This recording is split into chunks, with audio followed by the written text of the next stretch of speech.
Kamusta mga idol? PBA update muna tayo. Koponan ng Converge kontrolado na ba ng Strong Group Athletic? Malaki nga ang magiging papel ng bilyonaryong team manager ng Converge na si Jacob Lau sa kung sinong player ang pipiliin nila bilang number 1 pick sa PBA Rookie Draft.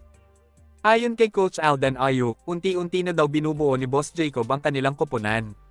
Pangalawang taon na nga ito ng Converge pero mukhang ngayon pa lang natin makikita ang kanilang plano na pagpapalakas ng lineup mga idol. Ayon pa nga kay Coach Aldan Ayu, mukhang hindi na nga daw natutulog ang kanyang boss sa kakaisip kung sino-sinong mga player ang pwedeng makatulong ng malaki sa team ng Converge. Mahaba naman daw ang kanilang pasensya para maging competitive na ang kanilang team next season nang sa gayon daw ay matapatan o mas malampasan pa nila ang lakas ng mga koponan sa SMC at MVP Group. Nabanggit nga ni Coach Aldan sa kanyang exit interview na target nilang makakuha ng big man sa rookie draft. Special mention nga ang mga pangalan ni Kai Sotto, Carl Tamayo, at iba pang mga overseas player na naglalaro sa B-League at KBL. Baka daw magsiuwian yung iba sa kanila at maisipan na lang magpa-draft sa PBA mga idol. Madami nga ang nagulat dahil naglakas loob si Coach Aldan Ayu na banggitin ang pangalan ni Kai Sotto na posibleng magpa-draft sa PBA. Alam naman natin na hindi biro ang laki ng sahod na natatanggap ni Kai sa B-League. Bagamat walang nakakaalam kung ano ang eksaktong sinasahod ni Kai. Panigurado na nagkakahalaga ito ng mahigit 1 milyon kada buwan na tinatayang mas malaki pa sa sahod na natatanggap ni Junmar Fajardo sa SMB. Panigurado na record-breaking ang sahod na makukuha ni Kai sakaling magdesisyon nga siyang pasukin ang magulong mundo ng PBA.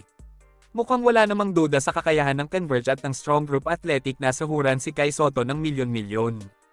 Ang malaking tanong lang kung paano nila kukumbinsihin si Kai na maglaro sa PBA. Hindi pa din kasi nawawala sa plano ng batang si Kai Sotto na makapaglaro sa NBA.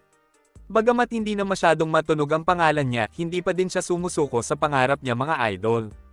Kung hindi talaga papalarin, maaring dito na mag-isip si Kai kung hanggang saan na lang ang limitasyon niya. Sakaling desidido talaga ang Converge kay Kai, maaari namang mag-request ng release si Kai Sotto sa kanyang koponan sa B-League, kagaya nga ng ginawa ni Robert Bowlek mga idol. Yun nga kung talagang masisilaw ang kampo ni Kai Sotto sa offer ng Converge. May option pa din naman si Boss Jacob Lau sakaling hindi kagatin ng kampo ni Kai ang offer nila. Baka puwersahan na talaga nilang kunin si Justin Baltazar mga idol.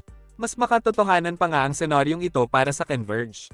Pwede naman kasing kumbinsihin na ni Delta Pineda ang kanyang alaga na si Baltazar na mag-apply na sa PBA draft. Si Governor Pineda ang isa sa mga team manager ng Converge, kaya hindi imposible na makuha nila si Balti mga idol.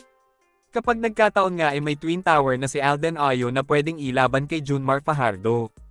Maliban pa nga dito, pwede din nilang bilhin ng rights sa mga ex-PBA player na sina Greg Slaughter, Arwin Santos at Encho Serrano. Yun nga kung papayag ang mga koponan na pinanggalingan nila sa PBA.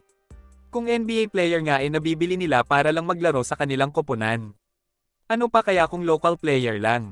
Kaya naman asahan na natin ang paglakas ng Converge team next season mga idol.